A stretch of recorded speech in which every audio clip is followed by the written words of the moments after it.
جاتے, اگر قرآن پاک پہ عمل کرتے تو کبھی جھوٹ نہ بولتے, اگر قرآن پاک پہ عمل کرتے کبھی اپنے ماں باپ کے نافرمان نہ ہوتے. آج یہ سارے حالات اس لیے آ رہے ہیں, ہم نے قرآن کو پڑھایا ہے لیکن قرآن کی تعلیم نہیں دیا ہے. آج اسی لیے ہمارے بچے دین سے اتنے دور ہیں. علم کے حوالے سے اگر میں بات کروں, آج ہمارے بچے دینی ماحول کے اندر واپس دین کو اپنے اندر پیدا نہیں کر رہے ہیں, دین سے اتنے دور ہیں. اس علم کے حوالے سے رسول پاک صلی اللہ علیہ وسلم نے امت میں فرض کیا ہے کہ مرد چاہے مرد ہو یا عورتوں کی جماعت ہو, علم کا حاصل کرنا فرض ہے. لیکن آپ اندازہ لگائیں آج ہمارے بچے دین کیا جانتے ہیں, آج ہمارے بچے کتنا علم رکھتے ہیں. میں نے ابھی مغرب کی نماز کے بعد مسجد خواجہ اعظم میں یہ بات کہی تھی وہاں کی عوام کو کہ آج ہمارے قوم کی حالت یہ ہے, آج ہمارے بچوں کی حالت یہ ہے کہ دنیاوی تعلیم ان کے اندر پائی جاتی ہے لیکن دین سے وہ اتنے دور ہوتے ہیں کہ باپ نے اسے ڈاکٹر بنایا ہے, باپ نے اسے انجینئر بنایا ہے, لیکن باپ کے مرنے کے بعد 2-2 گھنٹہ جنازہ رکھا ہوتا ہے. بیٹا انتظار کر رہا ہے کہ ہمارے امام صاحب آ جائے تو میرے باپ کی جنازہ کی نماز پڑھائے, ہمارے امام صاحب آ جائے تو قبر میں وہ اذان دے, اگر ہمارے امام صاحب آ جائے ہمارے باپ کے لیے مغفرت کی دعائیں کرے. جس اولاد کو آپ نے دنیا میں لاکھوں روپے خرچ کر کے آپ ڈاکٹر بنا دیا, آپ نے انجینئر بنا دیا, آپ نے اعلیٰ عہدہ دلا دیا, آپ کی اپنی اولاد آپ کے مرنے کے بعد وہ قبر پہ کھڑے ہو کر دعا کرنا نہیں جانتی, وہ قبر پہ کھڑے ہو کر اذان دینا نہیں جانتی, وہ قبر پہ کھڑے ہو کر مغفرت کی دعا کرنا نہیں جانتی. میرے عزیزوں, آپ اندازہ لگائیں کہ ہم نے اس اولاد کے لیے اتنی محنت و مشقت کی, دن رات ہم محنت کریں, دن رات ہم پیسے کمائیں اور اپنی اولاد پہ خرچ کریں, لیکن ہماری اولاد دنیا میں ایسی ہو گئی ہے, دنیا میں ایسی مشہور ہو گئی ہے کہ اگر شب برات کی مقدس رات اور شب برات کی مقدس لمحات اگر ہمیں نہ ملتے تو ہو سکتا ہے شاید اللہ ماشاء اللہ شاید ہزاروں کی تعداد میں کوئی قبرستان کو جاتا دعا کرنے کے لیے. یہ شب برات کے مقدس لمحات اللہ نے عطا فرمائے تو سارے لوگ ایک مرتبہ پابندی لاتے ہیں, لیکن اگر ماں باپ کی تربیت اچھی ہوتی اور جمعہ کو فجر کی نماز کے بعد بچہ ماں باپ کے قبر پہ نظر آتا. آج حالت ایسی ہے کہ اگر نماز جنازے کے لیے اگر ہم اپنی اولاد سے بات کریں وہ پڑھنا نہیں جانتی ہے, وہ نہیں جانتی. کورونا کے دنوں میں ہم نے دیکھا, کورونا کے حالات میں ہم نے معلوم کیا مسلمانوں کے ہزاروں جنازے بغیر نماز پڑھے دفن کر دیے گئے. لیکن مجبوریاں تھیں, حالات صحیح نہیں تھے, گورنمنٹ کی جانب سے پرمیشن تھی 5 آدمی آئے تھے, بیٹا آ جائے بھائی آ جائے کچھ اور لوگ آ جائے, 5 آدمی قبرستان کے اندر باڈی آئی ہوئی اور 500 میں سے کسی کو نماز پڑھنے دیا گیا, دفن کر دیا گیا. چلو اگر یہ بھی مجبوری تھی تو شریعت اسلامیہ کا یہ حکم تھا کہ دفن کرنے کے بعد قبر کے اوپر جنازے کی نماز پڑھا جا سکتا ہے, لیکن نہ بیٹے کو نماز پڑھنے آتا تھا نہ بھائی کو پڑھنے آتا تھا. ہزاروں جنازے کورونا کے دنوں میں بغیر نماز کے دفن کر دیے گئے. اگر علم ہوتا تو ایمبولینس سے اتارنے کے بعد بیٹا نماز پڑھنے کے بعد دفن کرتا. لیکن آپ اندازہ لگائیں کہ ہزاروں جنازے ہزاروں مسلمانوں کو دفن کر دیا گیا, ان کی نماز جنازہ تک نہ پڑھی گئی. یہ حالات ہم نے کیوں پیدا کیے؟ اپنے بچوں کو دین سے دور کر کے. رسول پاک صلی اللہ علیہ وسلم نے اس کے بارے میں فرمایا کہ علم وہ شے ہے کہ اگر بندہ علم دین حاصل کرنے کے لیے اپنے گھر سے نکلتا ہے تو وہ راستہ جنت کا ہوا کرتا ہے. اس کے بارے میں حضور نے فرمایا کہ علم دین حاصل کرنے والوں کے لیے سمندر کی مچھلیاں اور سوراخوں میں رہنے والی چونٹیاں مغفرت کی دعائیں کرتی ہیں. جس کے بارے میں حضور نے فرمایا علم کا حاصل کرنا ہر مسلمان میں فرض ہے. اور جس کے بارے میں سرکار نے فرمایا کہ جب طالب علم حاصل کرنے کے لیے نکلتا ہے فرشتے اپنا پر بچھاتے ہیں جس کو وہ چلا کرتا ہے. اور جس کے بارے میں سرکار نے اتنی اہمیت بیان کروائی, آج مسلمان اس سے دور ہو چکا ہے, آج ہم اس سے دور ہو چکے ہیں. اور عالم یہ ہے کہ جب علم نہیں ہوتا تو اندھیرا ہی اندھیرا نظر آتا ہے. اس لیے کہ جہالت یہ اندھیرا لاتا ہے اور علم روشنی لاتا ہے. علم کے ذریعے بندہ روشنی میں جاتا ہے اور جہالت کو انسان کو برباد کر دیتی ہے. حضرت عمر فاروق جن کی تاریخ شہادت ایک محرم المرام یہ آنے والی ہے. جناب عمر فاروق رضی اللہ تعالیٰ عنہ کا شوق اتنا تھا علم حاصل کرنے کا. مدینہ منورہ میں اللہ کے حبیب صلی اللہ علیہ وسلم صحابہ کرام کے درمیان 10 بیٹے تھے. 3 کی باتیں بتاتے تھے. حضرت عمر فاروق نے اپنے دوست سے کہا ہم مدینہ منورہ میں اگر ہم دونوں کاروبار کے لیے جائیں رسول پاک صلی اللہ علیہ وسلم یہاں پر دین کی باتیں سکھاتے ہیں بتاتے ہیں ہم اس سے محروم ہو جائیں گے. جناب عمر فاروق نے یہ آپس میں طے کیا اپنے دوست کے ساتھ ایک دن میں کام پر جاؤں گا تم حضور کی بارگاہ میں بیٹھو گے. شام میں جب میں آؤں گا سرکار نے تمہیں بتایا مجھے بتاؤ گے اور دوسرے دن میں کام پر جاؤں گا اور دوسرے دن تم حضور کی بارگاہ میں بیٹھو گے. میں کام پر جاؤں گا سرکار نے تمہیں جو بتایا تو مجھے سکھاؤ گے. آپ اندازہ لگائیں کہ ایک دن جناب عمر کام پہ جاتے ان کے دوست حضور کے دربار میں بیٹھتے. دوسرے دن ان کے دوست کام پر جاتے جناب عمر حضور کی بارگاہ میں بیٹھتے اور جو بات کو سیکھتے وہ آپس میں ایک دوسرے کو سکھاتے. یہاں تک کہ علم کی اہمیت کے حوالے سے میں نے ایک حدیث پڑھی. رسول پاک صلی اللہ تعالیٰ علیہ وسلم نے عصر کی نماز کے بعد اپنے ایک صحابی سے آپ کو تو کروا رہے تھے. جناب جبرائیل علیہ السلام آتے ہیں اور کہتے ہیں یا رسول اللہ علیہ السلام آپ جس صحابی سے گفتگو کروا رہے ہیں مغرب کی نماز سے پہلے ان کا انتقال ہو جائے گا. حضور انہیں بتا دیں. اللہ کے حبیب صلی اللہ علیہ وسلم نے انہیں بتایا کہ آپ کا انتقال ہونے والا ہے. اگر ہمیں معلوم پڑ جائے کہ ہمارا وصال ہونے والا ہے تو ہمارے بچے ہمارے کاغذات پر پہلے سامنے لا کر بات کریں گے ابا جان پہلے یہ بتاؤ ہمارے حصے میں کیا ہے, کون سی زمین ہمارے حصے میں, کون سا گھر ہمارے حصے میں. آج کی فکر کس نے پیدا کی؟ دین سے دوری ہونے کا نتیجہ یہ ہے کہ دنیا کی محبت دلوں میں نظر آتا ہے, دین کی محبت نظر نہیں آتی. رسول پاک صلی اللہ علیہ وسلم نے ارشاد فرمایا تمہارا وصال ہونے والا ہے. وہ صحابی کہتے یا رسول اللہ علیہ السلام مجھے کوئی ایسا عمل بتا دے کہ میں مرنے سے پہلے وہ کام کروں تو اللہ کی بارگاہ کا مقرر بن جاؤں. اللہ کے حبیب فرماتے ہیں اگر تم چاہتے ہو کہ مرنے سے پہلے بہتر عمل کرو علم دین حاصل کرنے میں لگ جاؤ. علم دین حاصل کرنے میں لگ جاؤ. اس راہ میں اگر تمہیں موت آ جائے یہ بہتر موت ہے. راوی کہتے ہیں اگر حضور کے نزدیک اس سے بہتر کوئی اور شے ہوتی تو سرکار اسی تعلیم فرماتے.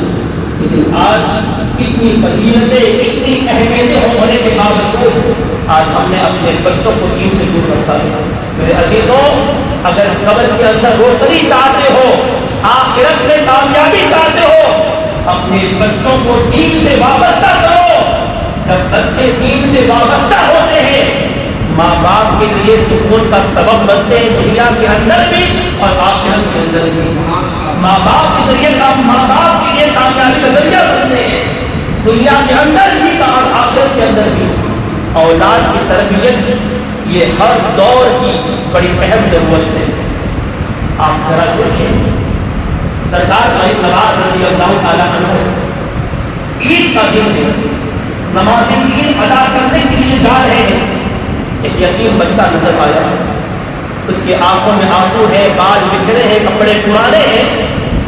آپ کو کہا عید کا دن ہے, بچے میرے بھائی کے آنکھ میں آنسو, کپڑے پرانے, بال بکھرے.